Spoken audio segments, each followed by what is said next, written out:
Il nous plaît, avant tout propos, de bénir le nom de l'Éternel pour la force quotidienne qu'il nous donne à notre peuple dans son combat pour le développement et pour l'enracinement de la démocratie dans notre pays. Il nous plaît également de saluer la bravoure, la détermination et l'abnégation de notre peuple à continuer de soutenir notre parti, le Parti Les Démocrates. Depuis mars 2024, mois de la dernière relecture opportuniste du Code électoral, nos populations et bien d'autres organisations nationales n'ont pas hésité à soutenir notre combat contre ce code électoral hérétique et dangereux. C'est ainsi que parmi les articles de ce code électoral que nous remettons en cause se trouve l'article 132 nouveau, qui stipule en son alinéa 8 ce qui suit. Je cite. « Nul ne peut être candidat aux fonctions de président de la République ou de vice-président de la République s'il n'est dûment parrainé par un nombre de députés ou de maires correspondant à au moins 15% de l'ensemble des députés et des maires et provenant d'au moins 3/5 des circonscriptions électorales législatives. Un député ou un maire ne peut parrainer qu'un candidat, membre ou désigné du parti sur la liste duquel il a été élu. » Fin de citation. Le rappel de cet article du Code électoral et la malice contenue en son alinéa 8 est ce qui est en train de se jouer en ce moment où tout notre peuple a le regard tourné vers le siège national du Parti Les Démocrates. Il serait judicieux de rappeler à notre peuple qu'avant l'entrée du Parti Les Démocrates au Parlement, le Code électoral imposait d'avoir 10% de parrainage parmi les maires et ou les députés afin de pouvoir présenter un candidat à l'élection présidentielle. En portant ce taux à 15%, la majorité au Parlement savait que cela ferait exactement 28 parrains, d'où le nombre juste de parrains que détient le Parti Les Démocrates. Aussi, voulons-nous rappeler à notre peuple les différentes déclarations de presse dans lesquelles nous avons attiré son attention sur les tentatives de débauchage de nos parrains afin de nous empêcher d'aller aux élections présidentielles de 2026. Conscient des menaces qui planaient sur nos parrains, le parti a pris toutes les dispositions idoines afin de sécuriser ces 28 parrains. Ainsi, dès l'ouverture du retrait des fiches de parrainage, le 2 septembre 2025 à la Sénat, le parti a organisé le retrait collectif de ces fiches de parrainage. Tous les honorables députés, y compris le camarade Sojinou Michel, ont retiré librement les fiches de parrainage à la Sénat, l'ont signé et l'ont remis personnellement aux responsables du parti volontairement, librement et consciencieusement, conformément à la ligne directrice définie par le parti. C'est ici le lieu pour nous de saluer tous les députés restés fidèles au parti. Le peuple vous en sait gré. C'est aussi le lieu de saluer tous les hauts responsables du parti, et plus précisément, le président du parti, le docteur Thomas Aboni-Yahi, pour son leadership légendaire. Malgré toutes ces dispositions, et même après avoir reçu les 28 parrainages, le président du parti n'a pas cessé de rappeler aux parrains la nécessité de consolider le groupe et de mettre en exergue l'intérêt supérieur du pays et du parti. Malheureusement, contre toute attente, le lundi 13 octobre 2025, alors que les dispositions du Conseil national de désignation du duo du candidat pour l'élection présidentielle d'avril 2026 se mettaient en place, nous avons été informés que le camarade Michel Soghinou aurait envoyé un clerc de justice au domicile du président Boni Yayi.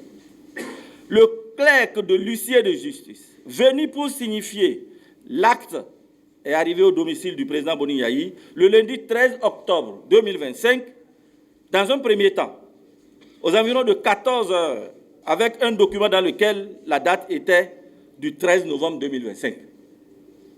La remarque de la date erronée lui a été notifiée. Alors, il est retourné au cabinet de son huissier afin de revenir avec un document ayant la bonne date.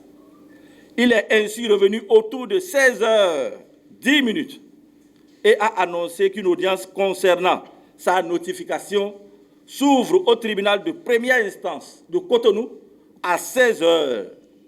En le disant, il a jeté le courrier par terre et s'est retourné. Il nous paraît important de relever la désinvolture du clerc à persister, à jeter devant le domicile de l'ancien président l'exploit d'huissier, nonobstant le fait qu'il lui a été notifié qu'un tel document devrait être déposé au siège du parti selon les règles de l'art.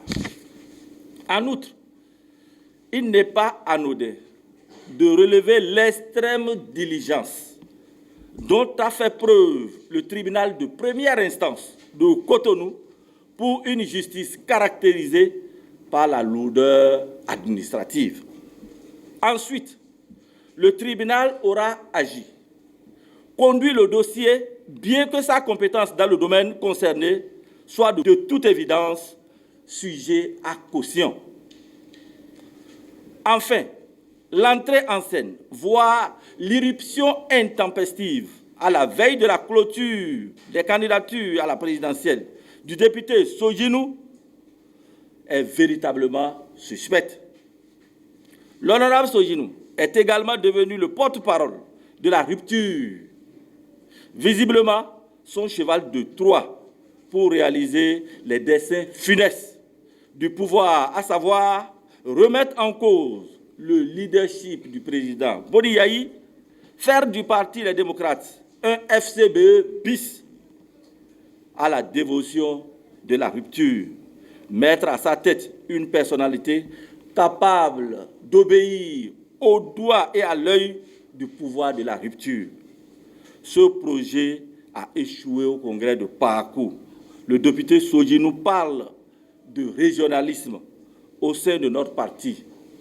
Si c'était le cas, comment existerait la réalité objective qui est du nord au sud, de l'est à l'ouest? Le Yaïmania du peuple, expression vivante de son amour pour le président Boni Yayi, qui incarne à ses yeux l'unité et la cohésion nationale. En vérité, le sieur Soghinou est devenu l'instrument du pouvoir pour mettre un frein à la marche victorieuse du Parti Les Démocrates vers un raz de marée aux élections générales de 2026 et singulièrement à la présidentielle d'avril 2026.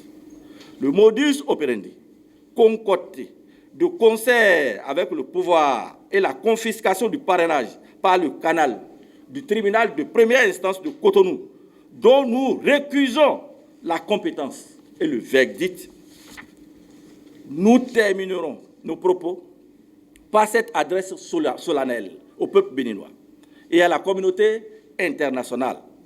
La Conférence nationale des forces vives de 1990 a consacré la dévotion du pouvoir par les unes et notre parti y a adhéré. Ce principe sacro-saint de la démocratie se fonde sur le pluralisme politique, la possibilité de tout citoyen jouissant de ses droits civiques et politiques, ainsi que tout parti politique constitutionnellement reconnu de prendre part à la compétition électorale. Aujourd'hui, Nous sommes à des années-lumière de ce principe qui a cédé place, malheureusement, à l'exclusion. Peuple béninois, comment dans ces conditions faire respecter ta souveraineté dans le choix de tes dirigeants? À cet égard, il a tout mis en œuvre pour exclure le Parti des démocrates. La souveraineté appartient au peuple. Il lui reste désormais de savoir comment l'exprimer.